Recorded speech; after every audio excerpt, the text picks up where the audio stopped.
नमस्कार, 5 minute story में आप सभी का बहुत बहुत स्वागत है।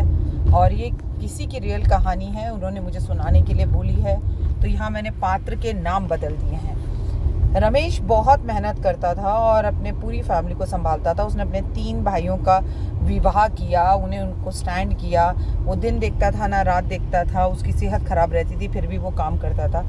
वो एक सरकारी नौकरी में था। उसकी शादी हो चुकी थी, उसके बच्चे थे, लेकिन फिर भी वो अपने भाई बहनों के लिए बहुत ज़्यादा करता था।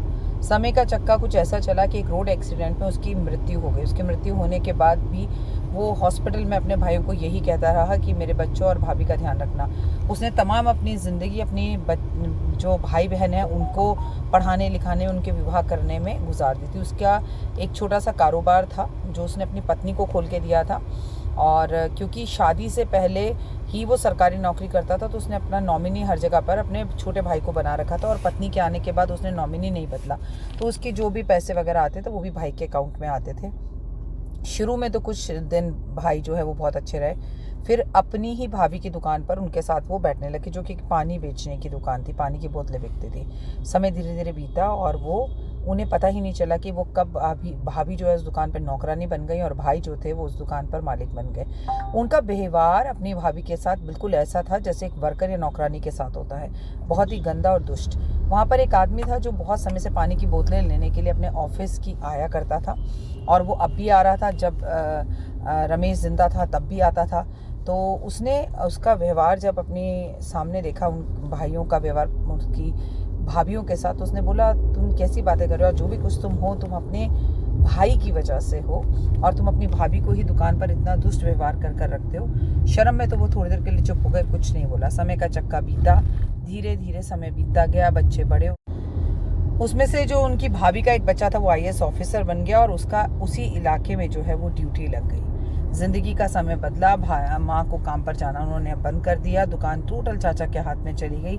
लेकिन धीरे धीरे चाचा को ऐसी बीमारी हो गई जिसने उन्हें ऐसा घेरा जो लाइलाज बीमारी थी। और जब चाचा जी की मृत्यु हुई तो चाचा जी की मृत्यु में शरीर पर कष्ट और कीड़े पड़ने लगे। हर बड़े बड़े एस्ट्रोलॉजर और डॉक्टर के पास वो भागते गए और ये पूछने लगे कि इनके कौन से ऐसे कर्म है, ऐसा कोई दवाई, ऐसी कोई चीज़ बता दीजिए जिससे इनके प्राण छूट जाएं, पर नहीं छूटे। तब वही आदमी जो रोज़ पानी लेने उनके यहाँ आया करता था, उसने बोला अगर तू चाहता है तेरे प्राण छूटे और एक कष्ट से तू बचे तो अपनी भाभी से तू माफ़ी मांग ले। जब उस व्यक्ति ने, जो कि देवर था, अपनी भाभी से अपनी गलतियों के लिए माफ़ी मांगी, उसी रात उसके प्राण छूट गए। मोरल ऑफ द स्टोरी ये है कि अगर आपका भाई इस दुनिया में नहीं रहा तो उसकी पत्नी आपकी पूरी जिम्मेदारी है, उसके बच्चे आपकी पूरी जिम्मेदारी है, चाहे उसने आपके लिए आजीवन कुछ ना किया हो। लेकिन और अगर किया हो और आप जो भी सांस ले रहे हो वो आपके भाई की कर्जदार हो, तब तो रिश्ता फिर और तमीज़ से निभाइए।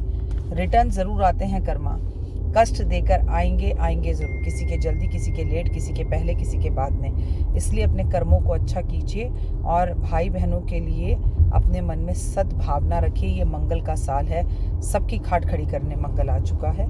जिनका व्यवहार अपने भाई बहनों के साथ अच्छा नहीं है, उन्हें इसका रिजल्ट इस साल भुगतना ही पड़ेगा। कमेंट्स में जय माता।